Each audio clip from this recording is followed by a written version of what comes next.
Hi friends, இன்றைக்கி chicken குழம்பு செய்ய போகிறோம். எப்படி செய்கிறதுன்னு பார்க்கலாம். அதுக்கு 1/2 கிலோ சிக்கன் தயிர் போட்டு நான் ஊற வச்சுருக்கேன். ஒரு 10 நிமிஷம் ஊறினோம்னா கறியோட வாடை இல்லாமல் சிக்கன் நல்லாயிருக்கும்.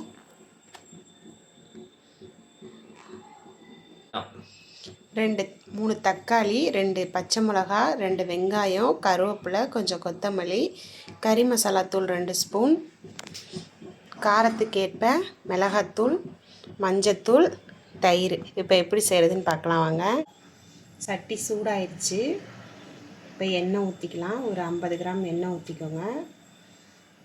நாங்கள் அதிகமாக மண் சட்டியில் தான் செய்வோம். உங்கள் வீட்டிலே மண் சட்டி இருந்தால் நீங்களும் அதிலே ட்ரை பண்ணுங்கள். பட்டை, கிராம்பு, ஏலக்காய் எல்லாம் சேர்த்தாச்சு.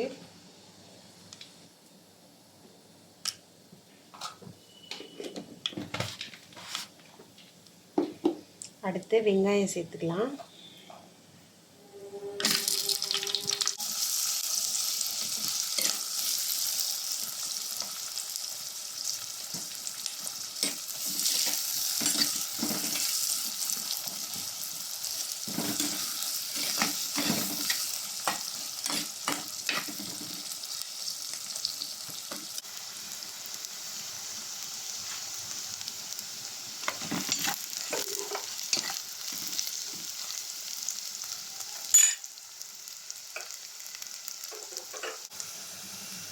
வெங்காயம் வதங்கினது போதும். அடுத்து பச்சை மிளகா, தக்காளி சேர்த்துக்கலாம்.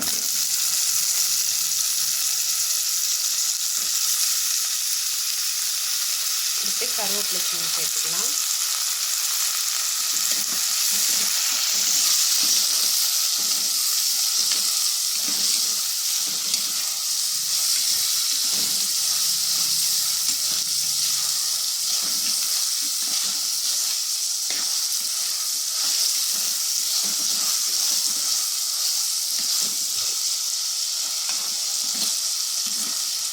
இப்போ கறியை கொஞ்சம் சேர்த்துக்குவோம்.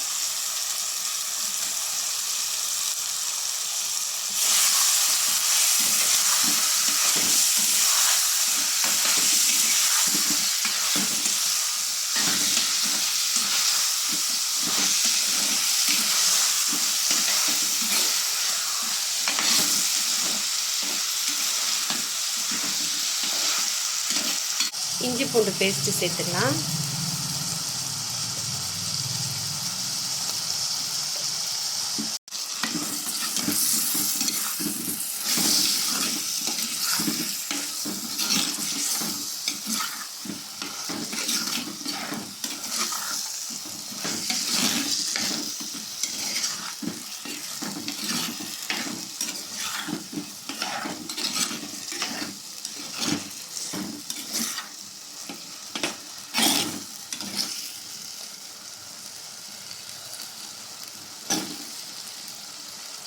இப்போ சிக்கன் குழம்பு தூள் சேர்த்துக்கலாம்.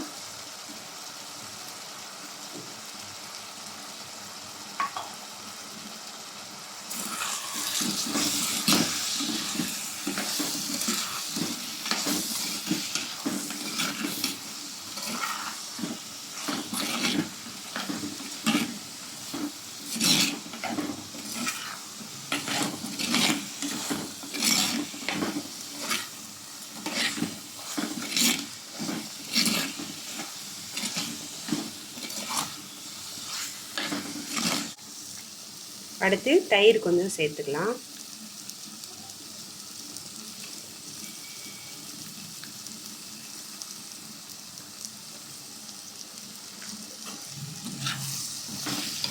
தயிர் சேர்த்திங்கன்னா கறி சாப்பிடும்போது நல்லா சாஃப்டாக இருக்கும். டேஸ்ட்டும் கொஞ்சம் நல்லாயிருக்கும்.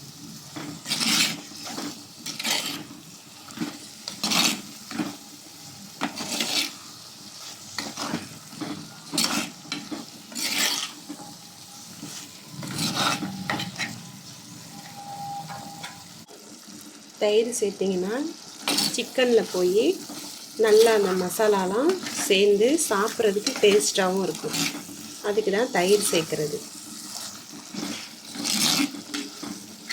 இந்த மாதிரி மசாலா தயிர் எல்லாம் சேர்த்துட்டு உடனே தண்ணி ஊற்றாமல் கொஞ்சம் நேரம் அடுப்பை சிம்மில் வச்சு கறியில் மசாலா சேர்கிற வரைக்கும் நீங்கள் கிண்டி விட்டிங்கன்னா கறியில் மசாலா சேர்ந்து சாப்பிட டேஸ்ட்டாக இருக்கும். அடுத்து உப்பு சேர்த்துக்குவோம் கொஞ்சம்.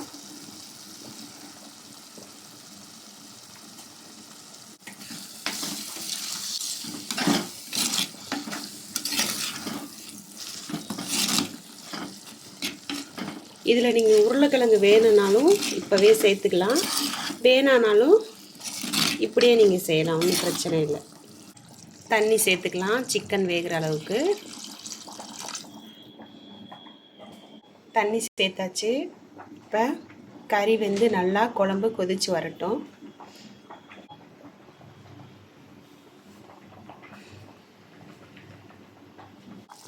குழம்பு நல்லா கொதித்து வருது.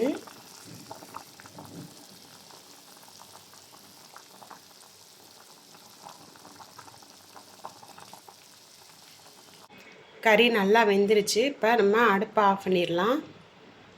கொத்தமல்லி கொஞ்சம் நம்ம மேலே சேர்த்துக்கலாம்.